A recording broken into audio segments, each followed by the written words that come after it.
الحمدللہ رب العالمین والصلاة والسلام علی سید الانبیاء والمرسلین اما بعد اعوذ باللہ من الشیطان الرجیم بسم اللہ الرحمن الرحیم ان الذین کفروا لم تغنی عنہم اموالہم ولا اولادہم من اللہ شیئا واولئک هم وقود النار۔ سورہ آل عمران کا مطالعہ ہم نے اللہ تعالیٰ کی توفیق سے شروع کیا، دوسرے رکوع کا مطالعہ شروع کر رہے ہیں۔ سورہ آل عمران آیت نمبر 10 ارشاد ہوا ان الذین کفروا، بے شک وہ لوگ جنہوں نے کفر کیا، لن تغنی عنہم اموالہم ولا اولادہم من اللہ شیئا، ان کے مال اور ان کی اولاد ان کے کام نہیں آئیں گے اللہ کے عذاب سے کچھ بھی، واولئک هم وقود النار، اور وہی لوگ جہنم کی آگ کا ایندھن ہیں۔ اب یہ سورہ آل عمران ہے، ذہن میں رکھیے گا، آگے چل کر اس میں غزوہ بدر پر تبصرہ بھی، غزوہ احد پر آگے چل کر اس میں غزوہ احد پر بھی تبصرہ آئے گا۔ وہ سن 3 ہجری کی بات ہے، بدر 2 ہجری میں ہو چکا ہے۔ تو کفار یعنی یہود، انہوں نے مسلمانوں سے کہا کہ بدر میں تو تمہارا مقابلہ ہوا مشرکوں سے جو مکہ سے آئے تھے، بدر میں تمہارا مقابلہ ہوا مشرکوں سے، ہم سے مقابلہ ہوگا تو لگ پتہ جائے گا تمہیں، ذرا تم ہمارے مقابلے پر تو آؤ۔ یہ انہوں نے دھمکیاں دینے کی کوشش کی، اس پر اللہ تعالیٰ فرما رہے کہ ان کے مال اور ان کی اولاد اللہ کے عذاب سے بچانے میں کچھ ان کو کام نہ آئیں گے، اور یہ لوگ جہنم کی آگ کا ایندھن ہیں۔ کدأب آل فرعون والذین من قبلہم، ان کا بھی وہی حال ہوگا جیسا کہ آل فرعون کا انجام ہوا اور ان لوگوں کا جو ان سے پہلے تھے۔ کذبوا بآیاتنا، انہوں نے ہماری آیتوں کو جھٹلایا۔ فاخذہم اللہ بذنوبہم، تو اللہ نے ان کے گناہوں کی وجہ سے انہیں گرفت میں لے لیا۔ واللہ شدید العقاب، اور اللہ سخت سزا دینے والا ہے۔ قل للذین کفروا ستغلبون وتحشرون الی جہنم، اے نبی علیہ السلام ان سے فرما دیجئے جنہوں نے کفر کیا، ان قریب تم مغلوب کیے جاؤ گے اور جہنم کی طرف جمع کیے جاؤ گے، وبئس المہاد، اور وہ بہت بری جگہ ہے۔ اب بدر کے حوالے سے ایک بات آ رہی ہے، قد کان لکم آیۃ فی فئتین التقاتا، یقیناً تمہارے لیے عبرت کی نشانی ہے 2 جماعتوں میں جو بدر میں آپس میں مد مقابل ہوئیں۔ فئۃ تقاتل فی سبیل اللہ، ایک جماعت اللہ کے راستے میں لڑ رہی تھی، یہ تو اہل ایمان تھے، وأخری کافرۃ، اور دوسری جماعت کافر تھی، یعنی وہ تو طاغوت کے راستے میں لڑ رہے تھے۔ یرونہم مثلہم رأی العین، وہ انہیں اپنی آنکھوں سے اپنے سے دگنا دیکھ رہے تھے۔ مراد کیا ہے؟ مسلمان تھے تو 313 اور کافر تھے 1000، لیکن اللہ نے روب ڈال دیا کفار پر اور مسلمانوں کو کافروں کی نگاہوں میں دگنا دکھایا، تو کافر مرعوب ہوئے اور پھر ان کے لاشیں بھی گرے، 70 کے قریب کفار قتل ہوئے، ابو جہل بھی ان میں شامل تھا۔ یہ اس کی طرف اشارہ۔ وَأُخْرَى كَافِرَةٌ، اور دوسری جماعت کافر تھی، مراد یہ کہ وہ طاغوت کی راہ میں لڑ رہے تھے۔ یرونہم مثلہم رأی العین، وہ انہیں یعنی مسلمانوں کو اپنی آنکھوں سے اپنے سے دگنا دیکھ رہے تھے۔ واللہ یؤید بنصرہ من یشاء، اور اللہ اپنی نصرت سے جس کی چاہتا ہے تائید فرماتا ہے۔ ان فی ذلک لعبرۃ لأولی الابصار، یقیناً اس معرکے میں عبرت کا سامان ہے بصیرت رکھنے والوں کے لیے۔ اس دن کو اللہ نے یوم الفرقان قرار دیا، سورۃ الانفال میں پڑھیں گے، بدر کا دن یوم الفرقان آنکھیں کھول دینے کے لیے کافی تھا کہ اللہ 313 کے ساتھ تھا، بظاہر وہ نہتے، اور 1000 کا لشکر جو پوری تیاری کے ساتھ آیا وہ ناکام ہوا۔ اب دنیاوی محبتیں جو مرغوب ہیں ان کا تذکرہ ہو رہا ہے۔ فرمایا زُيِّنَ لِلنَّاسِ حُبُّ الشَّهَوَاتِ مِنَ النِّسَاءِ وَالْبَنِينَ، لوگوں کے لیے نفسانی خواہشات کی محبت خوشنما بنا دی گئی ہے، جیسے کہ عورتیں اور بیٹے، یہ خواہشات بھی ہیں اور یہ ضرورت کی بات بھی ہے۔ عورتیں اور بیٹے، والقناطر المقنطرة من الذهب والفضة والخيل المسومة والانعام والحرث، اور سونے اور چاندی کے جمع کیے ہوئے خزانے اور نشان زدہ یعنی عمدہ گھوڑے اور مویشی اور کھیتی، یہ گھر گھر ہستی کی ضروریات کے لیے ضروری ہیں۔ انسان نکاح کرے اس کی ضرورت ہے، اولاد ہو اس کی ضرورت ہے، مال مویشی جائیداد یہ ضرورت ہے انسان کی، لیکن یہ ہے کیا اصل میں؟ ذالک متاع الحیات الدنیا، یہ دنیاوی زندگی کا سامان ہے۔ دنیا ضرورت کی شے ہے تو ضرورت کے طور پر ان محبتوں کو اختیار کرنا، ان چیزوں کو برت لینا کوئی حرج نہیں، لیکن واللہ عنده حسن المآب، اور حسن انجام تو اللہ ہی کے پاس ہے۔ اصل معاملہ تمہارا ٹھکانے کا کہاں ہے؟ آخرت، اور حسن معاملہ تو اللہ ہی کے پاس ہے۔ اس آخرت کو سامنے رکھتے ہوئے دنیا بسر کرو۔ ہاں، انسان نکاح کرے، جائز طریقے پر اپنی خواہش پوری کرے اور اپنی بیوی کے حقوق بھی ادا کرے، اور انسان اولاد اس کو اللہ نے دی ان کی کفالت کرے، جائز طریقے پر کرے، صدقہ جاریہ بنائے، تو دنیا کا نظام بھی چلے گا، گھر گھرستی کے معاملات بھی چلیں گے، اور اللہ کی اطاعت کے مطابق گھر والوں کو لے کر چلو، صدقہ جاریہ بناؤ اولاد کو، حلال کماؤ، جائز میں خرچ کرو، کوئی ایشو نہیں، مگر مال کی محبت میں ڈوبو، گھر والے کی محبت میں ڈوب کر حلال حرام کی تمیز ختم ہو جائے تو آخرت تمہاری خراب ہو جائے گی۔ آخرت کو سامنے رکھ کر دنیا گزارنے کی کوشش کرو۔ یہ دنیا ضرورت ہے اور آخرت مقصد ہے، مقصد اوپر رہے گا، ضرورت نیچے رہے گی۔ قل او نبئکم بخیر من ذالکم، اے نبی علیہ السلام فرما دیجئے کیا میں تمہیں وہ چیز بتاؤں جو اس سے بہتر ہے؟ للذین اتقوا عند ربہم جنات تجری من تحتها الانہار، ان کے لیے جو پرہیزگاری اختیار کرتے ہیں ان کے رب کے پاس ایسے باغات ہیں جن کے نیچے نہریں بہتی ہیں، خالدین فیہا، وہ اس میں ہمیشہ رہنے والے ہیں، وازواج مطہرۃ، اور ان کے لیے وہاں پاکیزہ بیویاں ہیں، ورضوان من اللہ، اور اللہ کی طرف سے خوشنودی ہوگی، واللہ بصیر بالعباد، اور اللہ بندوں کو خوب دیکھنے والا ہے۔ جو اللہ کی فرما برداری کی روش پر رہتے ہوئے دنیا گزارے، دنیا میں زندگی بسر کریں، اللہ کے ہاں جنت بھی، ہمیشہ وہاں رہیں گے، پاکیزہ بیویاں بھی ہوں گی اور اللہ کی رضا بھی ہوگی۔ آخری دو نعمتیں جو جنت میں ملیں گی نا، آخری والی، جنت تو ہمیشہ کے لیے ہے مگر سیکوینس کے اعتبار سے تو last two ones would be the pleasure of اللہ سبحانہ وتعالی، اللہ کی رضا، and the last but not the least one, اللہ کا دیدار اللہ عطا فرمائے گا۔ اللہ ہم سب کو عطا فرمائے۔ واللہ بصیر بالعباد، اور اللہ بندوں کو خوب دیکھنے والا ہے۔ اب یہ نیک بندوں کی دعائیں آ رہی ہیں، فرمایا الذین یقولون، وہ پرہیزگار بندے، متقی بندے یوں دعا کرتے ہیں، ربنا اننا آمنا فاغفر لنا ذنوبنا وقنا عذاب النار، اے ہمارے رب بے شک ہم ایمان لے آئے، پس ہمارے لیے ہمارے گناہ معاف فرما دے اور ہمیں آگ کے عذاب سے بچا لے۔ اللہ میری آپ کی ہم سب کی مغفرت فرمائے، اللہ مجھے آپ کو ہم سب کو جہنم سے بچائے، اللہ مجھے اور آپ کو ہم سب کو جنت الفردوس عطا فرمائے۔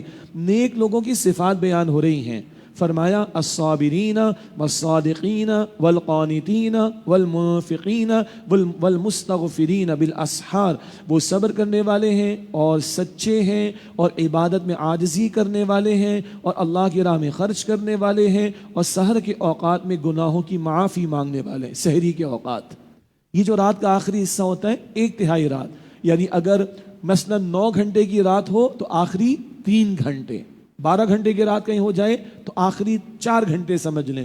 تو رات کا آخری حصہ، مسلم شریف کی روایت ہے، دل کے کانوں سے حدیث سنیں، اللہ اپنی شان کے مطابق پہلے آسمان دنیا پر نزول فرماتا ہے اور اللہ پکارتا ہے کوئی سوال کرنے والا میں دے دوں، ہے کوئی دعا مانگنے والا قبول کر لوں، ہے کوئی بخشش مانگنے والا کہ اس کو بخش دوں۔ اللہ ہی ناکس ایٹ آور ڈورز، اللہ ہمیں کھٹکھٹاتا ہے، مانگنا ہے مانگ لے میں تجھے عطا کر دوں گا۔ اس وقت اللہ اپنی شان کے مطابق پہلے آسمان پر رات کے آخری حصے میں نزول فرماتا ہے کوئی سوال کرنے والا، ہے کوئی دعا مانگنے والا، ہے کوئی استغفار کرنے والا، میں سوال پورا کر دوں، میں دعا اس کی قبول کر لوں، میں بخش دوں اس کو۔ اللہ مجھے اور آپ کو مانگنے والا بنائے۔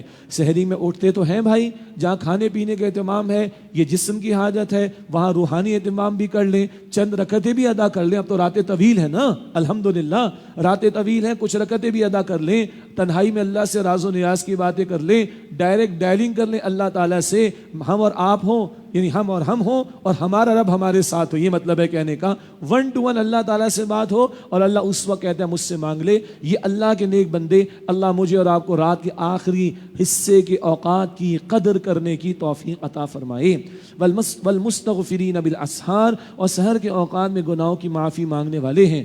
شہید اللہ انہ لا الہ الا ہوا، اللہ نے گواہی دی کہ بے شک اس کے سوا کوئی معبود نہیں، والملائکۃ واولو العلم قائما بالقسط، اور یہی گواہی دی فرشتوں نے اور اہل علم نے بھی، قائما بالقسط، وہ اللہ عدل قائم فرمانے والا ہے۔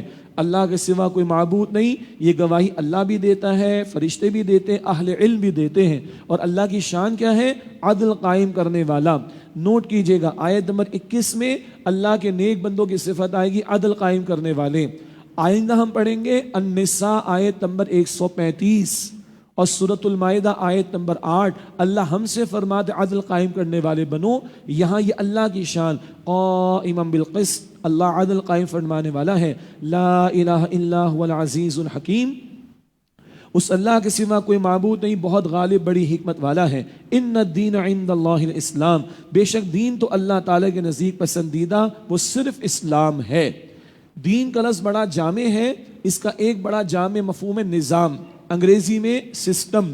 سورۃ البقرہ میں ایمان کے حوالے سے گفتگو نسبتاً زیادہ تھی، آل عمران میں دیکھیے گا اسلام کا ذکر زیادہ ملے گا، اور دین سسٹم آف لائف اللہ کے نزدیک فقط اسلام ہے، اور اسلام چند رسومات چند عبادات ہی کا نام نہیں، یہ مکمل ضابطہ حیات ہے، یہ انفرادی زندگی اجتماعی زندگی پوری رہنمائی دیتا ہے۔ اور البقرہ کی آیت نمبر 208 میں ہم نے پڑھا ادخلوا فی السلم کافہ، اسلام میں پورے کے پورے داخل ہو جاؤ۔ آج دنیا میں ڈیبیٹ سسٹم کی ہے، امریکہ کبھی کہتا ہے، بش نے کبھی کہا آور سسٹم وڈ پریویل، دجالی تہذیب والے کہتے ہیں ہمارا نظام چلے گا، اور دجال آ کر کہے گا میرا چلے گا۔ اللہ فرماتے کسی کا نہیں، میرا چلے گا۔ اور اللہ اپنے ماننے والوں سے کہتے کہ اس کے نظام کو قائم کرنے کی جد و جہد کرنا تم پر لازم ہے۔ یہ بات سورہ شورا کی آیت نمبر 13 میں ہے، اقیم الدین ولا تتفرقوا فی، دین کو قائم کرنے کی جد و جہد کرو اور اس بارے میں تفرقے میں مبتلا نہ ہو جاؤ۔ فرمایا ان الدین عند اللہ الاسلام، بے شک دین اللہ کے نزدیک پسندیدہ صرف اسلام ہے۔ وما اختلف الذين اوتوا الكتاب الا من بعد ما جاءهم العلم بغيا بينهم، اور جنہیں کتاب دی گئی تھی انہوں نے اختلاف کیا ان کے پاس علم کے آ جانے کے بعد آپس کی ضد کی وجہ سے۔ یہ ضد والی بات کئی مرتبہ آ چکی ہے، جانتے بوجھتے رد کیا۔ ومن يكفر بآيات الله فإن الله سريع الحساب، اور جو اللہ تعالیٰ کی آیات کا انکار کرے تو بے شک اللہ بہت جلد حساب لینے والا ہے۔ فَإِنْ حَاجُّوكَ فَقُلْ أَسْلَمْتُ وَجْهِيَ لِلَّهِ وَمَنِ اتَّبَعَنِ، پھر اگر اے نبی علیہ السلام یہ لوگ آپ سے اگر جھگڑا کریں تو فرما دیجئے کہ میں نے تو اپنا سر اللہ کے لیے جھکا دیا، یعنی اپنا سر اپنا چہرہ گویا پورا وجود میں نے اپنے آپ کو اللہ کے لیے جھکا دیا۔ وَمَنِ اتَّبَعَنِ، اور وہ کہ جنہوں نے میری پیروی کی انہوں نے بھی اپنے آپ کو جھکا دیا۔ اسلام کیا ہے؟ جھک جانا، سرنڈر کر دینا۔ وَقُلْ لِلَّذِينَ أُوتُوا الْكِتَابَ وَالْأُمِّيِّينَ أَأَسْلَمْتُمْ، اور جنہیں کتاب دی گئی ہے آپ ان سے فرما دیجئے، اور ان سے بھی جو ان پڑھ یعنی مشرکین ہیں، أَأَسْلَمْتُمْ، کیا تم بھی اسلام لاتے ہو؟ مشرکین کو ان پڑھ امیین کیوں کہا جاتا ہے؟ صدیوں سے کوئی کتاب اور وحی ان کے ہاں نہیں آئی تھی۔ ان سب سے کہیے أَأَسْلَمْتُمْ، کیا تم بھی اسلام لاتے ہو؟ فَإِنْ أَسْلَمُوا فَقَدِ اهْتَدَوْا، پھر اگر وہ اسلام لے آئیں تو وہ ہدایت پا جائیں گے۔ وَإِنْ تَوَلَّوْا، اور اگر وہ منہ موڑ لیں فَإِنَّمَا عَلَيْكَ الْبَلَاغُ، تو اے نبی علیہ السلام بے شک آپ کے ذمے تو صرف پیغام حق پہنچا دینا ہے۔ وَاللَّهُ بَصِيرٌ بِالْعِبَادِ، اور اللہ بندوں کو خوب دیکھنے والا ہے۔ ان الذين يكفرون بآيات الله، بے شک جو لوگ اللہ کی آیات کا انکار کرتے ہیں، ويقتلون النبيين بغیر حق، اور انبیاء کو ناحق قتل یعنی شہید کرتے ہیں، ويقتلون الذين يأمرون بالقسط من الناس، اور ان کو قتل یعنی شہید کرتے ہیں کہ جو لوگوں میں سے عدل کا حکم دیتے ہیں، فبشرهم بعذاب علیم، تو اے نبی علیہ السلام آپ انہیں دردناک عذاب کی خوشخبری دے دیجئے۔ یہ کفار جو اللہ والوں کو شہید کر رہے ہیں وہ اللہ والے کون ہیں؟ عدل کا حکم دیتے ہیں۔ آیت نمبر 18 اللہ عدل قائم فرمانے والا، آیت 21 اللہ کے نیک بندے عدل کی بات کرتے ہیں۔ آج یہ عدل اس کی شدید ضرورت ہے۔ یہ امت پٹنے اور پسنے کے لیے نہیں آئی تھی، یہ امت ظلم کے خاتمے اور عدل کے نفاذ کے لیے آئی تھی۔ اللہ اس کام کے لیے ہمیں توفیق عطا فرمائے۔ تو یہ جو قتل کرتے ہیں اللہ والوں کو، جو عدل کا حکم دیتے ہیں، فبشرہم بعذاب علیم، ایسے کافروں کو آپ اے نبی علیہ السلام دردناک عذاب کی خوشخبری دے دیجئے۔ اولئک الذین حبطت اعمالہم فی الدنیا والآخرہ، یہ وہ لوگ ہیں جن کے اعمال برباد ہو گئے دنیا اور آخرت میں۔ وما لہم من ناصرین، اور ان کا کوئی بھی مددگار نہ ہوگا۔ الم تر الی الذین اوتوا نصیبا من الکتاب، اے نبی علیہ السلام کیا آپ نے نہیں دیکھا ان کو جنہیں کتاب یعنی تورات میں سے ایک حصہ دیا گیا تھا، یدعون الی کتاب اللہ، جب وہ اللہ کی کتاب یعنی تورات کی طرف بلائے جاتے ہیں، لیحکم بینہم، تاکہ وہ کتاب ان کے درمیان جھگڑوں کا فیصلہ کرے، ثم یتولی فریق منہم، تو ان میں سے ایک گروہ منہ موڑ لیتا ہے، وہم معرضون، اور وہ تو ہے ہی روح گردانی کرنے والے۔ ان اہل کتاب کا حال ہے کہ اپنی کتاب کو ماننے کا دعویٰ کرتے ہیں مگر اپنی کتاب کے بھی احکام سے روح گردانی کرتے ہیں، اعراض کرتے ہیں۔ بشارتیں بھی چھپاتے ہیں ان کے علماء حضور کے بارے میں صلی اللہ علیہ وسلم، اور یہ لوگ اعراض بھی کرتے ہیں۔ ذالک بانہم قالوا لن تمسنا النار الا ایاما معدودات، اس رویے کی وجہ یہ ہے کہ وہ کہتے ہیں کہ جہنم کی آگ ہمیں ہرگز نہ چھوئے گی مگر گنتی کے چند دن۔ وغرہم فی دینہم ما کانوا یفترون، اور ان کے دین کے بارے میں انہیں دھوکے میں ڈال دیا تھا اس چیز نے جو وہ بہتان باندھا کرتے تھے۔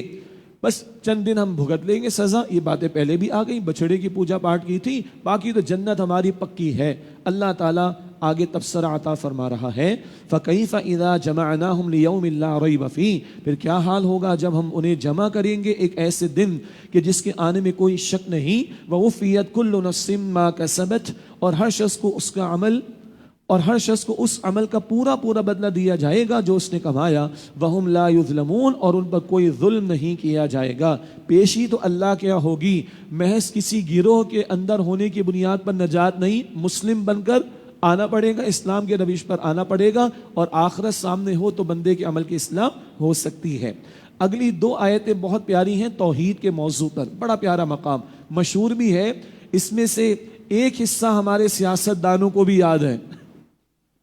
اس آیت میں سے جو اگلی آ رہی ہے ابھی آپ پڑھ لیں گے، ابھی سمجھ لیں گے انشاءاللہ، اور اسکرین پر اگر ٹیکسٹ آپ کے سامنے تو بھی آپ پہنچ بھی جائیں گے کہ کون سا حصہ سیاست دانوں کو اچھی طرح آتا ہے۔ لیکن بہرحال سنیے، یہاں توحید کا بڑا پیارا خزانہ، اور سنیے اللہ تعالیٰ نے بشارت دی حضور کے ذریعے صلی اللہ علیہ وسلم کہ اللہ ایران کسریٰ کی فتح بھی عطا فرمائے گا، کسریٰ ایران کا بادشاہ، اللہ تعالیٰ روم کی فتح عطا فرمائے گا۔ تو اعتراض کیا کفار نے، او ہو ابھی تو قسمہ پرسی کی حالت ہے، ابھی تو ان کی اکانومی اتنی اچھی نہیں ہے، ابھی ذرا مشکلات ہیں مسلمانوں کو، اور یہ چلے جناب دنیا فتح کرنے۔ تو اللہ جواب دے رہا ہے اس اعتراض کا۔ ایک بات، دوسری بات، شروع میں ذکر ہوا تھا نجران کا وفد آیا ہوا ہے، ابھی چند آیات کے بعد سلسلہ کلام شروع ہو جائے گا، عیسیٰ علیہ السلام کے تعلق سے کلام بھی آ جائے گا۔ تو وہ نجران کا وفد آیا، ڈیلیگیشن عیسائیوں کا، ان کے ساتھ ان کا چیف پریسٹ اور ان کے بڑے بڑے ذمہ داران بھی تھے، ان سے حضور کا ڈائلاگ ہوا، ان کو بات سمجھ آئی، مگر وہ رومی حکومت کے تحت رہتے تھے، اور رومی حکومت سے ان کو وظیفے ملتے تھے، پیسہ ملتا تھا، تو وہ بڑے پریشان کہ اگر ان کی دعوت قبول کر لے تو رومی حکومت سے جو ہمیں پیسہ ملتا ہے، جو ہمارے مفادات ہیں، وہ ہاتھ سے نکل جائیں گے۔ تو ان کو بھی ذہن میں رکھیے، سنایا جا رہا ہے، اور یہ جو ایمان والوں کو بشارت حضور نے دی، کفار نے اعتراضات کیے، ان کو بھی سنایا جا رہا ہے، اور ایمان والوں کو ترغیب دلائی جا رہی ہے کہ بادشاہت کا اختیار کس کے پاس ہے؟ اللہ کے پاس۔ اب اس تفصیل کے بعد یہ اگلی دو آیتیں، قل اللہم مالک الملک، اے نبی صلی اللہ علیہ وسلم یوں عرض کیجئے اے اللہ، کل بادشاہی کے مالک، تؤتی الملک ما تشاء، تو جسے چاہے بادشاہی عطا فرماتا ہے، وتنزع الملک مما تشاء، اور جس سے چاہے بادشاہی چھین لیتا ہے،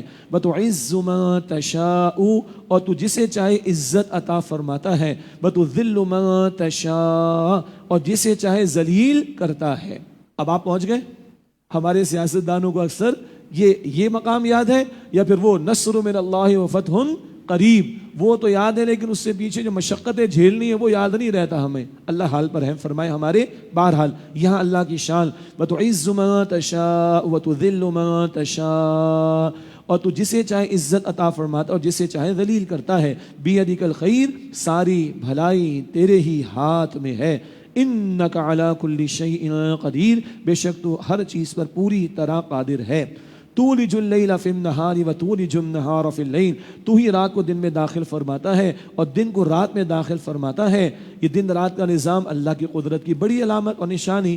وتخرج الحی من المیت وتخرج المیت من الحی، اور تو مردہ سے زندہ کو نکالتا ہے اور تو ہی زندہ سے مردے کو نکالتا ہے۔ اس میں گہری باتیں بھی ہیں، سادہ باتیں بھی ہیں۔ سادہ بات بچوں کے لیے بڑی دلچسپ، بڑے بھی دلچسپی سے سنتے ہیں کہ بھائی مرغی ہے، اس سے انڈا نکل آیا تو زندہ سے مردہ، اور انڈے سے چوزا نکل آیا تو مردہ سے زندہ۔ اب اگلا سوال آپ مجھ سے پوچھیے گا کہ پہلے مرغی یا پہلے انڈا؟ ٹھیک ہے، یہ جواب ہم نہیں دیں گے آپ کو، لیکن یہ سادہ مثال۔ گہری مثال کیا ہے؟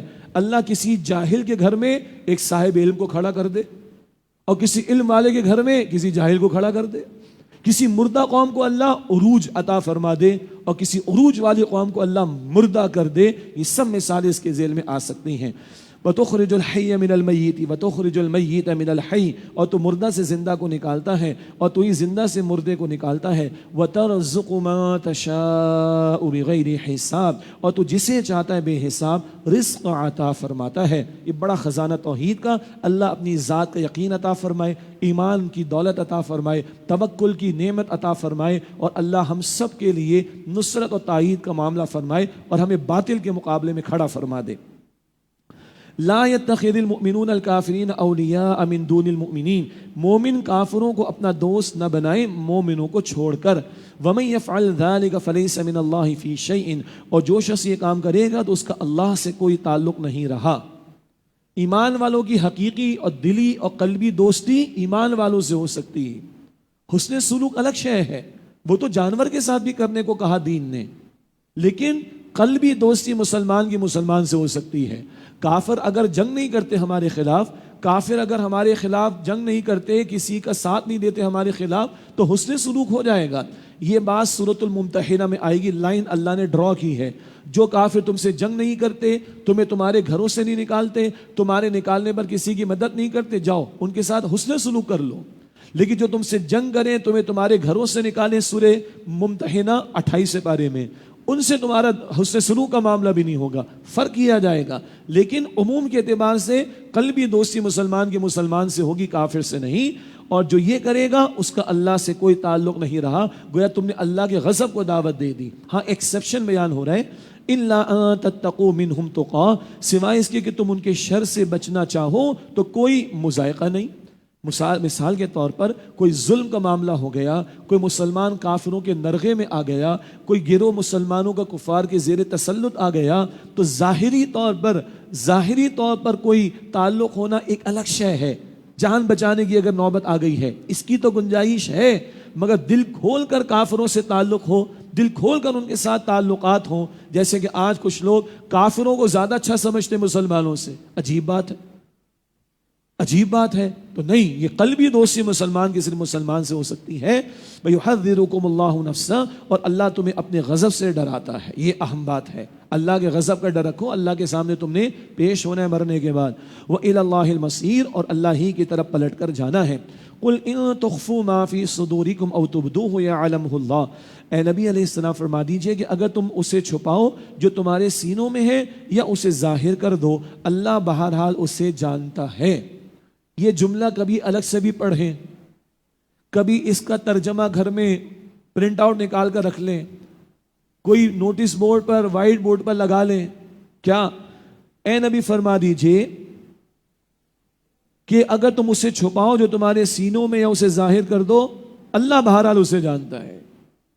تو اللہ سب کچھ جانتا ہے، ہم بندوں سے چھپ سکتے، اللہ سے نہیں چھپ سکتے۔ اللہ ہمیں اپنی ذات کا ڈر عطا فرمائے۔ وَيَعْلَمُ مَا فِي السَّمَاوَاتِ وَمَا فِي الْأَرْضِ، اور اللہ جانتے جو کچھ آسمانوں میں اور جو کچھ زمینوں میں ہے۔ وَاللَّهُ عَلَى كُلِّ شَيْءٍ قَدِيرٌ، اور اللہ ہر چیز پر پوری طرح قادر ہے۔ يَوْمَ تَجِدُ كُلُّ نَفْسٍ مَّا عَمِلَتْ مِنْ خَيْرٍ مُحْضَرًا، یاد رکھو جس دن ہر شخص وہ نیکی اپنے سامنے پائے گا جو اس نے کی تھی۔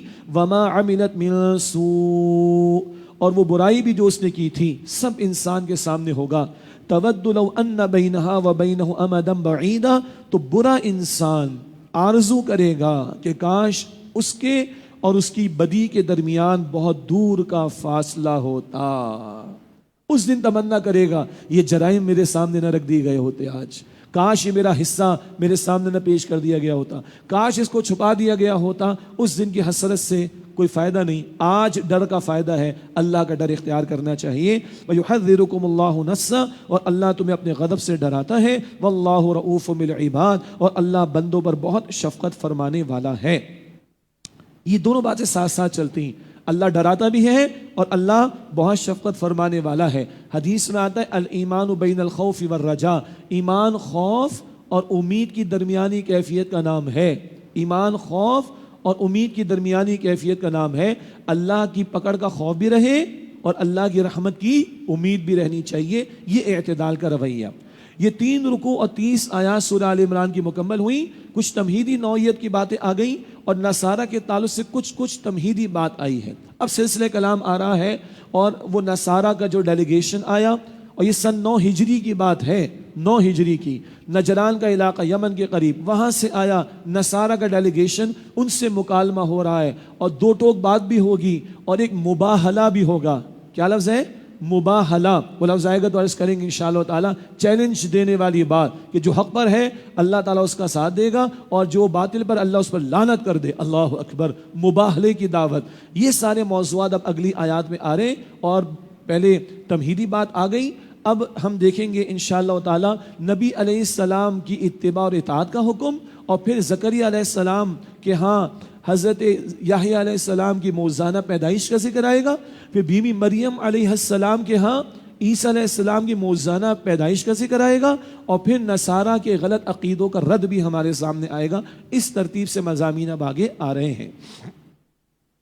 قُلْ إِن كُنتُمْ تُحِبُّونَ اللَّهَ فَاتَّبِعُونِي، اے نبی صلی اللہ علیہ وسلم فرما دیجئے، اے لوگو اگر تم اللہ سے محبت کرتے ہو تو میری اتباع یعنی میری پیروی کرو۔ يُحْبِبْكُمُ اللَّهُ وَيَغْفِرْ لَكُمْ ذُنُوبَكُمْ، اللہ بھی تم سے محبت فرمائے گا اور تمہارے لیے تمہارے گناہوں کو بخش دے گا۔ واللہ غفور رحیم، اور اللہ بڑا ہی بخشنے والا نہایت رحم فرمانے والا ہے۔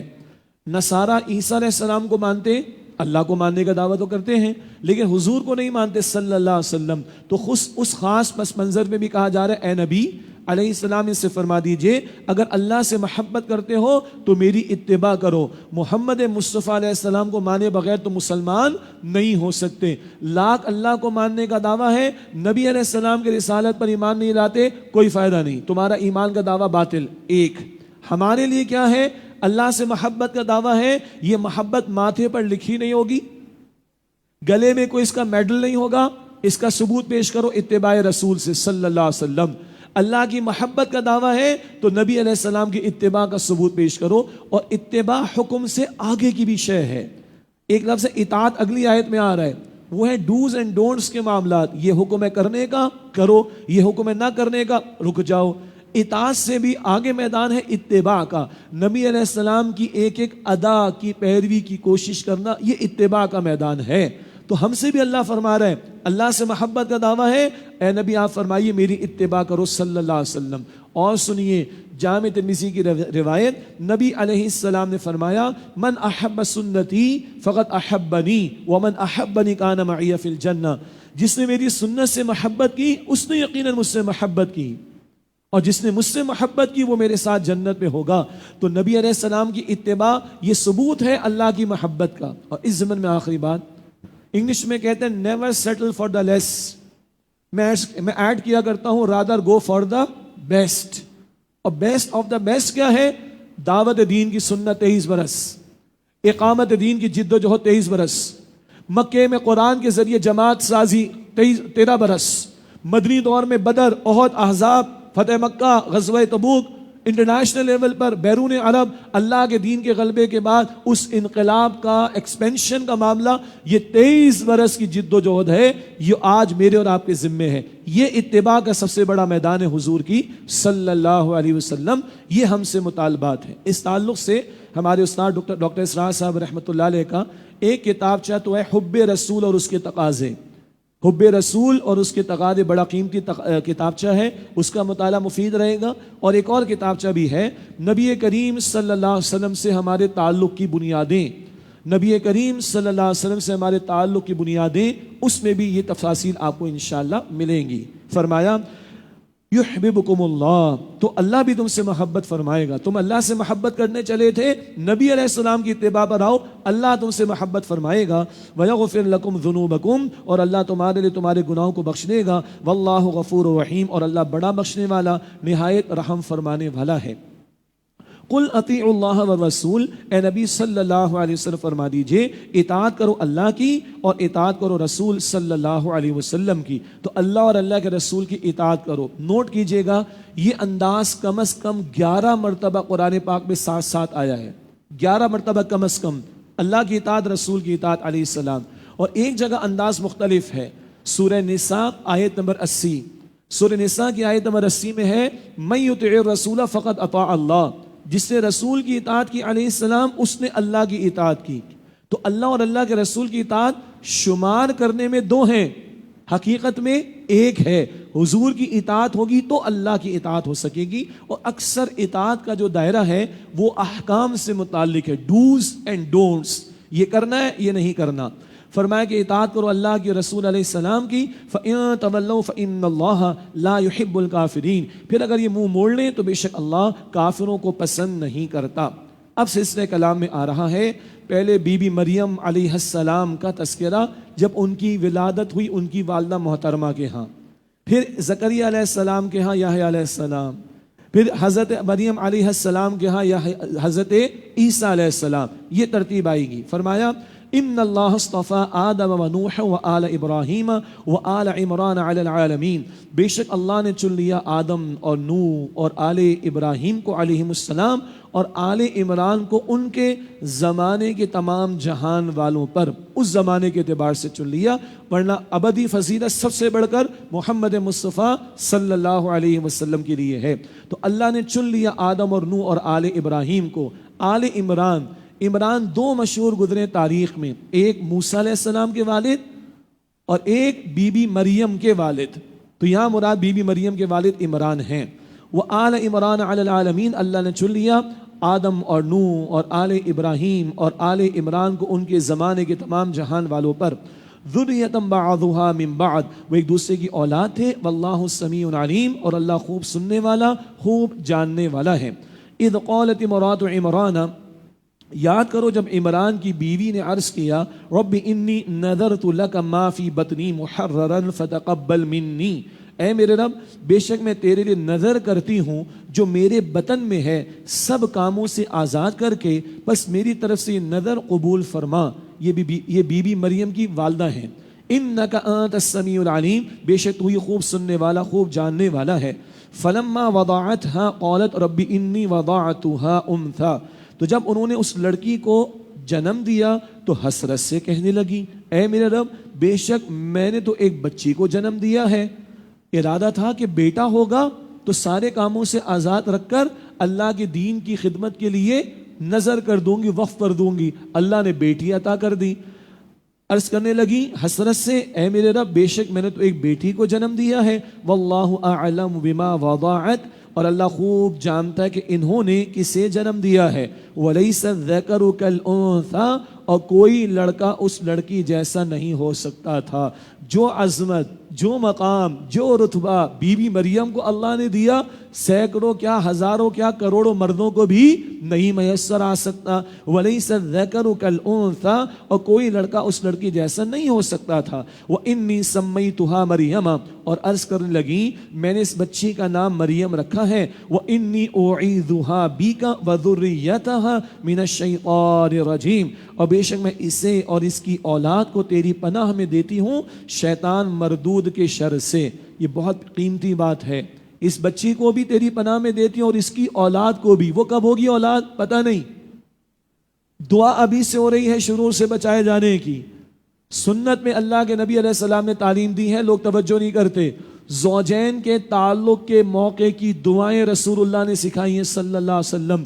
مسنون دعاؤں کی کتابیں لیجئے، مل جائے گی آپ کو۔ اللہم جنبنا الشیطان وجنب الشیطان ما رزقتنا، اللہم لا تجعل للشیطان فیما رزقتنی نصیبا، اللہ ہم دونوں کو شیطان سے بچا، زوجین، اور جو رزق یعنی اولاد عطا فرمائے اس کو بھی شیطان کے حملوں سے بچا۔ اور تعلق مکمل ہو جانے کے بعد اے اللہ اللہم لا تجعل للشیطان فیما رزقتنی نصیبا، جو رزق یعنی اولاد تو مجھے عطا فرمائے اس میں شیطان کا کوئی حصہ نہ رکھنا۔ یہ دعائیں یاد کرنی چاہیے۔ بچہ ابھی دنیا میں نہیں آیا، اس کی حفاظت کے لیے دعائیں ماں باپ ابھی سے کریں، ابھی تو تعلق قائم ہوگا، نہ جانے کب حمل ٹھہرے گا۔ یہ دعائیں یاد کر کے اپنے معمولات میں شامل رکھنی چاہیے۔ فتقبلها ربها بقبول حسن، پھر اسے اس کے رب نے بڑی ہی اچھی قبولیت کے ساتھ قبول فرمایا۔ وَأَنبَتَهَا نَبَاتًا حَسَنًا، اور اسے بہت عمدہ پرورش کے ساتھ پروان چڑھایا۔ وَكَفَّلَهَا زکریا، اور زکریا علیہ السلام کو اس کا سرپرست بنا دیا۔ لکھا ہے مفسرین نے یہ خالو تھے، زکریا علیہ السلام خالو تھے بی بی مریم کے، اور اس میں بڑا منصب بھی ان کے پاس تھا۔ آگے ذکر آئے گا، قرآن نازل ہوئی، ان کا نام نکلا اور یہ سرپرستی ان کو حاصل ہوئی۔ تو بی بی مریم کی تربیت میں جناب زکریا علیہ السلام کا بڑا حصہ۔ کلما دخل علیہ زکریا المحراب، جب بھی زکریا علیہ السلام ان کے پاس عبادت گاہ میں جاتے، یہ محراب ہماری مسجد والی محراب نہیں، محراب سے مراد ایک وہ کمرہ، مخصوص جگہ جہاں انفرادی طور پر بندہ اللہ کی بندگی میں مشغول رہے، محراب عبادت گاہ۔ وجد عندها رزقا، تو جب زکریا علیہ السلام ان کے پاس عبادت گاہ میں جاتے تو ان کے پاس رزق پاتے۔ قال یا مریم، ایک بار بولے اے مریم، انا لکی ھذا، تمہارے پاس یہ رزق کہاں سے آتا ہے؟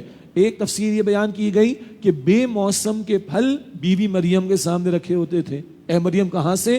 قالت ہوا من عند اللہ، مریم بولی اللہ کی طرف سے ہے۔ اور ایک رائے یہ بھی بیان کی گئی کہ ان کی زبان پر اللہ نے حکمت کی باتیں جاری کر دیں، کوئی خاتون نبی نہیں بنی مگر اللہ حکمت تو عطا فرمانے پر قادر، تو ان کی زبان پر بڑی حکمت کی باتیں جاری ہوتی تو حضرت زکریا فرماتے مریم یہ کہاں سے؟ قالت ہوا من عند اللہ، مریم علیہ السلام بولی یہ اللہ کی طرف سے ہے۔ ان اللہ یرزق من یشاء بغیر حساب، بے شک اللہ جسے چاہتا ہے بے حساب رزق عطا فرماتا ہے۔ اب یہ نظارہ دیکھ کر دین اینڈ دیر زکریا علیہ السلام اللہ سے دعا فرما رہے ہیں۔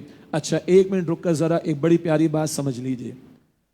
اب یہ واقعات آ گئے، واقعات کو سمجھنا بڑا آسان ہوتا ہے اور ان میں بھی حکمتیں ہوتی ہیں، اور قرآن کا انداز دیکھیے، کہاں اتنی طویل آیت پڑھ کر آئے ہم، آیت الدین، بڑے گہرے مضامین اس کے اندر، اور پھر وہ محکمات اور متشابہات کے مباحث، اور کہاں اب سادہ انداز میں واقعات، حکمت کی باتیں، دعاؤں کا تذکرہ۔ یہ قرآن پاک کا اعجاز ہے کہ مضامین بدلتے جاتے، توجہ برقرار رہتی ہے۔ امید ہے کہ آپ سب کی توجہ برقرار ہوگی الحمدللہ۔ ہنالک دعا زکریا ربا، وہیں زکریا علیہ السلام نے اپنے رب سے دعا کی، قال رب هب لی من لدنک ذریۃ طیبہ، عرض کیا اے میرے رب مجھے اپنے پاس سے پاکیزہ اولاد عطا فرما۔ یہ پیغمبروں نے دعا مانگنا بھی سکھایا، کیسی اولاد؟ طیبہ، پاکیزہ اولاد، صرف اولاد نہیں پاکیزہ اولاد۔ یہ فکر مندی ماں باپ کو ہونی چاہیے اولاد کے بارے میں کہ اولاد پاکیزہ ہو، نیک ہو، صالح ہو، تاکہ صدقہ جاریہ بن سکے، ادھر دنیا میں ماں باپ اور امت کے لیے بھی مفید ہو اور پھر آگے ماں باپ کے لیے وہ صدقہ جاریہ بنے۔ انک سمیع الدعاء، بے شک تو دعا کا خوب سننے والا ہے۔ فنادته الملائکۃ وهو قائم یصلی فی المحراب، پھر ان کو فرشتوں نے پکارا جبکہ وہ یعنی زکریا علیہ السلام عبادت گاہ میں کھڑے نماز پڑھ رہے تھے۔ ان اللہ یبشرک بیحییٰ، کہ اے زکریا بے شک اللہ آپ کو یحییٰ علیہ السلام کی خوشخبری دیتا ہے، مصدقا بکلمۃ من اللہ وسیدا وحصورا، جو اللہ کے کلمے کی تصدیق کرنے والے اور سردار اور نفسانی خواہشات پر ضبط رکھنے والے ہوں گے، ونبی من الصالحین، اور نبی ہوں گے خاص نیک بندوں میں سے، چنے ہوئے بندے نبی ہوں گے اللہ کے۔ چند باتیں، اللہ کے کلمے کی تصدیق کریں گے، مراد عیسیٰ علیہ السلام، اللہ کے کلمہ کن سے عیسیٰ علیہ السلام کی موزانہ ولادت ہے تو جناب یحییٰ علیہ السلام عیسیٰ علیہ السلام کی تصدیق کریں گے، ایک۔ نمبر دو، سیدن، سردار ہوں گے، صاحب وجاہت ہوں گے، صاحب منصب ہوں گے، اور سب سے بڑا منصب نبوت عطا ہوئی، وہ حسوناً، اور نفسانی خواہشات پر ضبط رکھنے والے ہوں گے۔ ایک بڑا قیمتی نقطہ ہے، تمام انبیاء ضبط نفس والے ہوں گے، نفسانی خواہشات پر قابو رکھنے والے، خاص یہ ذکر کیوں؟ ایک رائے یہ ہے کہ یہود نے اعتراضات کیے معاذ اللہ، یحییٰ علیہ السلام پر بدترین الزامات لگائے تو اللہ تعالیٰ نے جواب دیا، کیونکہ قرآن آخری کلام آخری وحی ہے نہ، وہ بڑے پاکیزہ تھے اور ضبط نفس کرنے والے تھے اور نفسانی خواہشات پر قابو رکھنے والے تھے، وَنَبِيًّا مِنَ الصَّالِحِينَ، اور نبی ہوں گے خاص نیک بندوں میں سے۔ قال ربی انا یکون لی غلام، زکریا علیہ السلام نے عرض کیا اے میرے رب میرے ہاں لڑکا کیسے ہوگا، وقد بلغنی الکبر، حالانکہ مجھے بڑھاپا پہنچ چکا ہے، وامرأتی عاقر، اور میری بیوی بانجھ ہے۔ اچھا یہ پیغمبر ہے نا، تو یہ کوئی شک شبے والی بات نہیں ہے، سنیے گا، بلکہ کبھی خوشی میں تعجب ہوتا ہے، اچھا میرے بیٹے کا A گریڈ آ گیا، A+ آ گیا، اچھا میرے بیٹے کا نومینیشن آ گیا، یہ انداز کیا ہوتا ہے تو تعجب کی بات، مگر یہ حیرت خوشی کی وجہ سے، میرے بیٹے کو تو میرے ہاں بیٹا ہوگا بڑھاپے کے اندر، از اٹ سو، سبحان اللہ، اللہ میری بیوی بھی بانجھ ہے، از اٹ سو، ایسا ہوگا، اللہ اور اطمینان دلا رہا ہے۔ قال كذلك اللہ يفعل ما يشاء، فرمایا اسی طرح اللہ جو چاہتا ہے کرتا ہے۔ قال رب اجعل لي آیہ، زکریا علیہ السلام نے عرض کیا اے میرے رب میرے لیے کوئی نشانی مقرر فرما دے. قال آیتک الا تکلم الناس ثلاثة ایام الا رمزا، فرمایا کہ تمہاری نشانی یہ ہے کہ تم 3 دن تک لوگوں سے بات نہ کر سکو گے مگر اشارے سے. یہ کیفیت طاری ہوگی، کوئی نقص یا بیماری کا معاملہ نہیں ہوگا، ایک کیفیت طاری ہوگی کہ بس گفتگو اشاروں سے ہو سکے گی. تو جان لینا اب بیٹے کی ولادت کا معاملہ آ گیا. وَاذْكُرْ رَبَّكَ كَثِيرًا وَسَبِّحْ بِالْعَشِيِّ وَالْإِبْكَارِ، اور اپنے رب کو کثرت سے یاد کرو اور صبح و شام اس کی تسبیح بیان کرو. یہ زکریا علیہ السلام کے ہاں معجزانہ طور پر کہ جب بوڑھے ہیں اور بیوی بانجھ ہے، اولاد کو جنم دینے کے قابل نہیں ہے، اللہ معجزانہ طور پر یحییٰ علیہ السلام ان کو عطا فرما رہا ہے. اب اصل میں بات کیا ہے، یہ گراؤنڈ تیار ہو رہا ہے نصاروں کو سمجھانے کے لیے. یہ گراؤنڈ تیار ہو رہا ہے. معجزانہ ولادت کس کی ہو گئی؟ یحییٰ علیہ السلام کی. اب بی بی مریم علیہ السلام کے ہاں معجزانہ طور پر ولادت ہوگی بغیر والد عیسیٰ علیہ السلام کی. ایک اور نقطہ نوٹ کر لیں، سورہ آل عمران مدنی سورت ہے. سورہ مریم ہے مکی سورت 16ویں پارے میں، وہ مکی دور میں آ چکی. یہی انداز وہاں پر آئے گا اور کچھ تفصیلات وہاں پر ہیں. مدنی صورتیں بعد میں آئی ہیں، یہ بات کا بیان ہے، اور سورہ مریم میں ذرا اور باتیں بھی آئیں گی اسی انداز سے. اب بی بی مریم علیہ السلام کے ہاں معجزانہ طور پر ولادت کا ذکر عیسیٰ علیہ السلام کے تعلق سے، اور وہ نجران کے وفد کو بھی سنایا جا رہا ہے. اور آج کے دور میں اگر کرسچنز ہوں، مسیحیت کے ماننے والے ہوں، ان کو بھی یہ باتیں پریزنٹ کرنی چاہیے. وَإِذْ قَالَتِ الْمَلَائِكَةُ يَا مَرْيَمُ، اور یاد کرو جب فرشتوں نے کہا اے مریم إِنَّ اللَّهَ اصْطَفَاكِ وَطَهَّرَكِ وَاصْطَفَاكِ عَلَى نِسَاءِ الْعَالَمِينَ، بے شک اللہ نے تمہیں چن لیا ہے اور تمہیں پاکیزگی عطا فرمائی ہے اور تمہیں اپنے زمانے میں سارے جہان کی عورتوں پر چن لیا ہے. یہ اللہ کی طرف سے ٹریبیوٹ، یہ اللہ کی طرف سے عظمت کا بیان بی بی مریم کے لیے علیہ السلام. شیخ احمد دیداد مرحوم اللہ ان کے درجات بلند فرمائے، اس دور میں کمپیریٹیو اسٹڈی آف ریلیجن میں وہ پائنیئر رہے، اللہ ان کے درجات بلند فرمائے. اس آیت کو کوٹ کرتے اور کرسچن سے کہتے تھے بائبل کو کھولو اور بی بی مریم کا بیان پڑھو، اور قرآن کو کھولو اور بی بی مریم کا بیان پڑھو. No match with the Bible, یا rather no match with the words of Quran. یہ اللہ کا ٹریبیوٹ بی بی مریم کے لیے علیہ السلام. اے مریم اللہ نے تمہیں چن لیا اور اللہ نے تمہیں پاکیزگی عطا فرمائی اور تمہیں سارے جہان کی عورتوں اور اس زمانے کے اعتبار سے اللہ نے چن لیا. یا مریم قنوتی لربکی واسجدی ورکعی مع راکعین، اے مریم اپنے رب کی اطاعت کرتی رہو اور سجدہ کرو اور رکوع کرنے والوں کے ساتھ رکوع کرو. ذالک من انباء الغیب نوحیہ الیک، اے نبی علیہ السلام یہ واقعات غیب کی خبروں میں سے ہیں جو ہم آپ کی طرف وحی فرماتے ہیں. وما كنت لديهم اذ يلقون اقلامهم ايهم يكفل مریم، اور آپ ان کے پاس نہ تھے اس وقت جب وہ لوگ قرآن اندازی کے لیے دریا میں اپنے قلم ڈال رہے تھے کہ مریم کی سرپرستی کون کرے گا. وما كنت لديهم اذ يختصمون، اور آپ ان کے پاس نہ تھے جب وہ آپس میں جھگڑ رہے تھے. جھگڑے کا مطلب ہر ایک چاہ رہا تھا، جو بھی وہاں پہ پادری ہوں گے، پریس ہوں گے، مذہبی پیشوا ہوں گے، کہ بی بی مریم پر اللہ تعالیٰ نے نور ہی نور رکھ دیا ہو گیا. ہر ایک چاہ رہا ہوگا کہ ان کی کفالت میرے ذمے آ جائے. تو ان کا حل یہ نکالا گیا کہ اپنے قلم دریا میں ڈال دو، جس کا قلم بہاؤ پر رک جائے گا بس اس کے ذمے لگے گی سرپرستی بی بی مریم کی. اور یہ قلم ٹھہرا کس کا؟ زکریا علیہ السلام کا. ان کے پاس سرپرستی کا معاملہ آیا بی بی مریم کی. اذ قالت الملائکۃ یا مریم ان اللہ یبشرک بکلمۃ منہ، یاد کرو جب فرشتوں نے کہا اے مریم بے شک اللہ تمہیں اپنی طرف سے ایک کلمے کی خوشخبری دیتا ہے. اسمہ المسیح عیسی ابن مریم، اس کا نام مسیح عیسیٰ ابن مریم ہوگا. وجیہا فی الدنیا والآخرۃ، دنیا اور آخرت میں وہ معزز ہوگا. ومن المقربین، اور اللہ کے مقرب بندوں میں سے ہوگا. وَيُكَلِّمُ النَّاسَ فِي الْمَهْدِ وَكَهْلًا وَمِنَ الصَّالِحِينَ، اور وہ لوگوں سے گفتگو کرے گا گہوارے میں، ماں کی گود میں، اور بڑی عمر میں، اور وہ اعلیٰ درجے کے نیک لوگوں میں سے ہوگا. یہ بڑا پیارا نقطہ ہے. نزول عیسیٰ کی طرف اشارہ. قیامت سے قبل عیسیٰ علیہ السلام تشریف لائیں گے. عقیدے کے اعتبار سے ایک جملہ نوٹ کر لیں، اب کوئی نیا نبی نہیں آئے گا. ہاں عیسیٰ علیہ السلام آئیں گے تو وہ نئے نبی نہیں، وہ پہلے رسول تھے. اب جب آئیں گے تو نئے نبی کی حیثیت میں نہیں، اور وہ محمد مصطفیٰ کریم علیہ السلام کی شریعت پر ہی عمل کریں گے. البتہ عیسیٰ علیہ السلام کا نزول ہوگا، ہمارا اس پر عقیدہ ہے، اور احادیث واضح قرآن پاک میں اشارے اور امت کا اجماع بھی اس پر ہے۔ البتہ اشارہ یہاں پر کیا ہے؟ ماں کی گود میں کلام کرنا، یہ تو معجزہ ہے، اور عیسیٰ علیہ السلام نے کلام کیا ہے، اور عیسیٰ علیہ السلام کی سبحان اللہ پوری تقریر آئے گی سورہ مریم میں، پوری تقریر ماں کی گود میں انہوں نے کی، تو یہ تو معجزہ ہے۔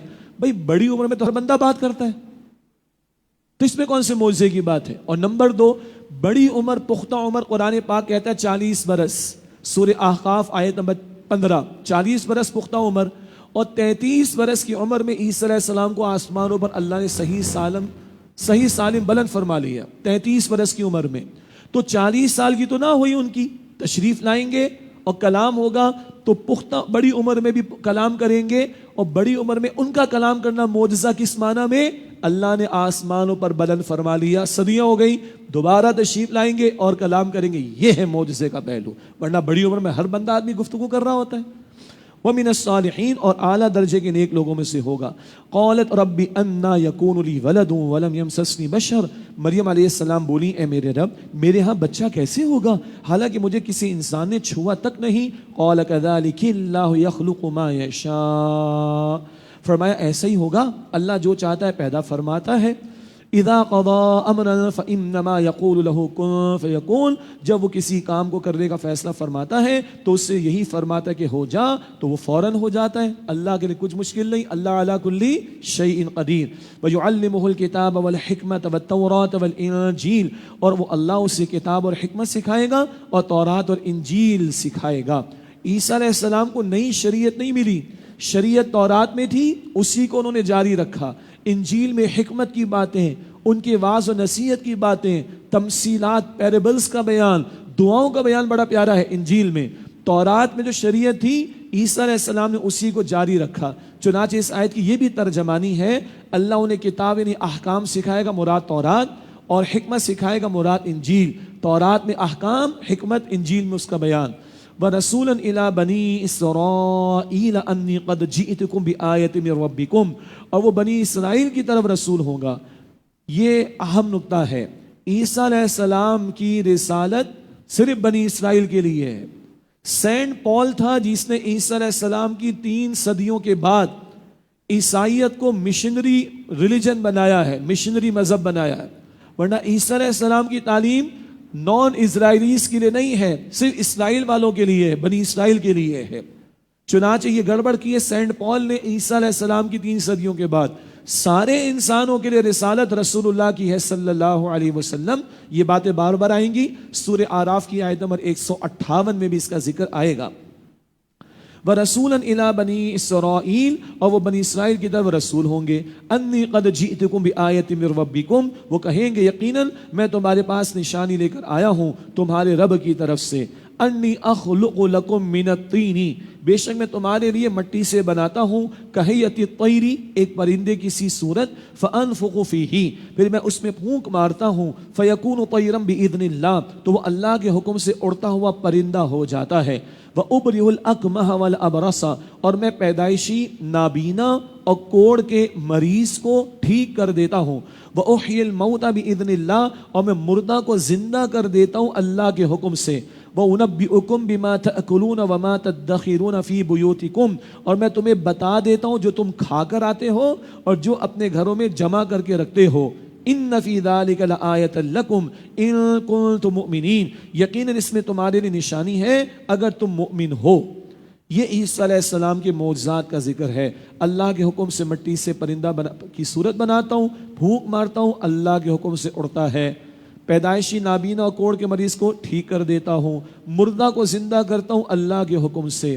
اس دور میں طب، میڈیکل سائنس کہہ لیں، طب کا بڑا چرچا تھا، تو اس سے مطابقت رکھتے ہوئے معجزات اللہ نے عطا فرمائے تاکہ لوگوں کے لیے حق اور باطل میں تمیز کرنا آسان ہو۔ اور سنیے، دجال آئے گا تو غیر معمولی اختیارات یا صلاحیتیں ہوں گی، اس امتحان کے لیے اللہ دے دے گا اس کو۔ اس دجال کو قتل کون کرے گا؟ عیسیٰ علیہ السلام، جن کو اللہ نے معمولی نہیں بلکہ بہت غیر معمولی معجزات عطا فرمائے، وہ تشریف لائیں گے اور ان کے ہاتھوں دجال قتل ہوگا۔ احادیث میں منظر نامے موجود ہیں۔ یہ عیسیٰ علیہ السلام کے معجزات کا بیان۔ وَمُصَدِّقًا لِمَا بَيْنَ يَدَيَّ مِنَ التَّوْرَاةِ، اور اپنے سے پہلے آنے والی تورات کی تصدیق کرتا ہوں. وَلِأُحِلَّ لَكُمْ بَعْضَ الَّذِي حَرَّمَ عَلَيْكُمْ، اور اس لیے بھیجا گیا ہوں تاکہ میں تمہارے لیے بعض ایسی چیزیں حلال کر دوں جو تم پر حرام کر دی گئی تھیں. یہود کی غلطیوں بلکہ نافرمانیوں جرائم کی وجہ سے کچھ حلال چیزیں حرام کر دی گئی تھیں. اونٹ کا گوشت ہے، جانوروں کی چربی ہے، اور جانوروں کی چربی کے علاوہ کچھ پرندے ہیں، یہ ان پر حرام کر دیے گئے تھے ان کی سزا کے طور پر. عیسیٰ علیہ السلام فرما رہے میں تمہارے لیے حلال کر دوں وہ کہ حرم علیکم، جو تم پر حرام کر دی گئی تھی. وجئتکم بآیۃ من ربکم، اور میں تمہارے پاس ایک نشانی لایا ہوں تمہارے رب کی طرف سے. فاتقوا اللہ واطیعون، تو اللہ سے ڈرو اور میری اطاعت کرو. ان اللہ ربی و ربکم فاعبدوہ، بے شک اللہ میرا رب ہے اور تمہارا بھی رب ہے، لہذا اسی کی عبادت کرو. ھذا صراط مستقیم، یہ سیدھا راستہ ہے. عیسیٰ علیہ السلام نے اللہ ہی کی عبادت کی دعوت دی. یہ نجران کے لوگوں کو اور نصارہ کو، ہر دور کے مسیحیت کے ماننے والوں کو سنایا جا رہا ہے وہ اللہ کے بندے اور اللہ ہی کی عبادت کی انہوں نے دعوت دی. فلما احس عیسیٰ منہم الکفر، پھر جب عیسیٰ علیہ السلام نے ان کا کفر محسوس کیا، یہ یہود جو اس وقت موجود تھے وہ دشمن ہو گئے عیسیٰ علیہ السلام کے. سنیے گا کیوں؟ دنیا کی محبت میں ڈوبے تو عیسیٰ علیہ السلام نے ان کو سمجھایا. ان کے علماء دنیا پرستی میں ڈوبے تو عیسیٰ علیہ السلام نے سمجھایا. ان کی برائیوں پر ان کو متنبع کیا تو یہ یہود عیسیٰ علیہ السلام کی دشمنی پر اتر آئے اور ان کی جان کے در پہ ہو گئے، اور رومی حکومت کے ذریعے معاذ اللہ ان کو سولی دلوانے کی انہوں نے کوشش تک کی. تو جب یہ سب کچھ دشمنیاں محسوس کی عیسیٰ علیہ السلام نے، تو اب ذکر اللہ فرما رہا ہے فلما احس عیسیٰ منہم الکفر، جب عیسیٰ علیہ السلام نے ان کا کفر محسوس کیا، قال من انصاری الی اللہ، تو فرمایا اللہ کے راہ میں کون میرا مددگار ہے. یعنی یہود تو دشمنی پر اتر آئے، حق قبول کیا کرتے دشمنی پر اتر آئے، لیکن پیغمبر نے تو دین کا کام کرنا ہے، پیغمبر نے تو اللہ کے پیغام کو آگے بڑھانا ہے، تو اب اکیلے نہیں جماعت ہونی چاہیے. پکار رہے من انصاری الی اللہ، فرمایا اللہ کے راہ میں کون میرا مددگار ہے. قال الحواریون، حواریوں نے کہا، قال الحواریون، حواریوں نے کہا ان کے ساتھیوں نے، نحن انصار اللہ، ہم اللہ کے دین کے مددگار ہیں. آمنا باللہ، ہم اللہ پر ایمان لائے ہیں. واشہد بأننا مسلمون، اور آپ گواہ رہیے کہ بے شک ہم فرما بردار ہیں. یہ بہت اہم مقام ہے. نمبر ایک، عیسیٰ علیہ السلام پکار رہے میرا مددگار کون ہے؟ اللہ کی طرف. ان کے ساتھی کہہ رہے ہم نحن انصار اللہ، ہم اللہ کے مددگار ہیں. یہ اللہ کے مددگار بننا آج ہم سے تقاضا ہے. سورہ صف کی آیت نمبر 11، کونوا انصار اللہ، ایمان والو اللہ کے مددگار بن جاؤ. تو کیا ہے اللہ کا مددگار بننا؟ وہ ہے اللہ کے پیغمبر کا ساتھ دینا، اللہ کے دین کی جد و جہد میں پیغمبر کے مشن میں ان کا ساتھ دینا. یہ اللہ کی نصرت ہے، اور یہ تقاضا مجھ سے اور آج آپ سے ہے. یہ تقاضے آگے آتے رہیں گے. دوسری بات، دین میں جماعت بنانے کا طریقہ کیا ہے؟ ایک اللہ کا بندہ اٹھتا ہے، پکار لگاتا ہے اللہ کی طرف، بھائی یہ دین ہے، اس کے تقاضے. وہ تو اول پیغمبر اٹھتے تھے، جو اتفاق کرتا جڑتا چلا جاتا. ایک فرد کھڑا ہوتا ہے اور جماعت بنتی چلی جاتی، جو اتفاق کرتا ہے وہ اس کے ساتھ جڑتا چلا جاتا ہے. دینی اجتماعیتوں میں بھی جہاں عمارت کا تصور ہو، ایک امیر ہوتا ہے تو عموم کے اعتبار سے آغاز ایسے ہی ہوگا. ایک داعی کھڑا ہوگا، اللہ کی طرف بلائے گا، لوگ جو اتفاق کریں گے جڑتے چلے جائیں گے. فرمائے کہ واشہد بأننا مسلمون، آپ گواہ رہیے کہ بے شک ہم فرما بردار ہیں. ربنا آمنا بما انزلت واتبعنا الرسول، اے ہمارے رب ہم اس پر ایمان لائے جو تو نے نازل فرمایا اور ہم نے رسول کی پیروی کی. فاکتبنا مع الشاہدین، بس ہمیں بھی حق کے گواہوں کے ساتھ لکھ دے. ومکروا ومکر اللہ، اور یہود نے عیسیٰ علیہ السلام کے خلاف چال چلی اور اللہ نے جوابی تدبیر فرمائی. واللہ خیر الماکرین، اور اللہ بہترین تدبیر فرمانے والا ہے. یہاں ذرا کھلے دل سے ایک بات سن لیجئے. اس ہمارے دور میں قرآن پاک کے اردو ترجمے میں احتیاط، ادب اور احترام کے حوالے سے اعلیٰ حضرت جنہیں کہا جاتا ہے امام احمد رضا خان بریلوی علیہ رحمہ، ان کا ہم پر بڑا احسان ہے. اردو ترجمے میں ادب، احترام کا لحاظ رکھنا. اعلیٰ حضرت جنہیں کہا جاتا ہے ہمارے یہاں بریلوی مکتب فکر میں امام احمد رضا خان صاحب، اس نقطے کے اعتبار سے ان کا بڑا کنٹریبیوشن ہے. یہ ہمیں تسلیم کرنا چاہیے. ورنہ عام ترجمہ کیا ہوتا تھا، اور انہوں نے چالیں چلی، اللہ نے چال چلی. اب اللہ کے لیے چال کا لفظ اچھا محسوس نہیں ہوتا. عربی میں بڑی وسعت ہے، اردو میں اچھا محسوس نہیں ہوتا. تو ان لوگوں نے چال چلی اور اللہ تعالیٰ نے جوابی تدبیر فرمائی. یہ ہے ادب کا تقاضا، یہ احترام کا تقاضا، یہ احتیاط کا تقاضا. میں نے ایک دفعہ جملہ کہا ہے کہ ہم مختلف مکاتب فکر کے حضرات یا علماء کا کبھی کبھی حوالہ دیتے رہیں گے تاکہ ہمارے اندر دلوں میں وسعتیں پیدا ہوں اور جوڑ کی طرف ہم آگے بڑھ سکیں. وَمَكَرُوا وَمَكَرَ اللَّهُ، اور یہود نے عیسیٰ علیہ السلام کے خلاف چال چلی اور اللہ تعالیٰ نے جوابی تدبیر فرمائی. وَاللَّهُ خَيْرُ الْمَاكِرِينَ، اور اللہ بہترین تدبیر فرمانے والا ہے. وہ چال چلنا کیا تھا؟ عیسیٰ علیہ السلام کو معاذ اللہ سولی دلوانے کی کوشش کی. رومی حکومت کے ذریعے اللہ تعالیٰ نے عیسیٰ علیہ السلام کی حفاظت فرمائی. یہ نقطہ آئندہ کی نشست میں انشاءاللہ تعالیٰ ہمارے سامنے آئے گا. اللہ تعالیٰ ہمیں صحیح باتیں سیکھنے، سمجھنے اور عمل کرنے کی توفیق عطا فرمائے. وآخر دعوانا ان الحمد للہ رب العالمین.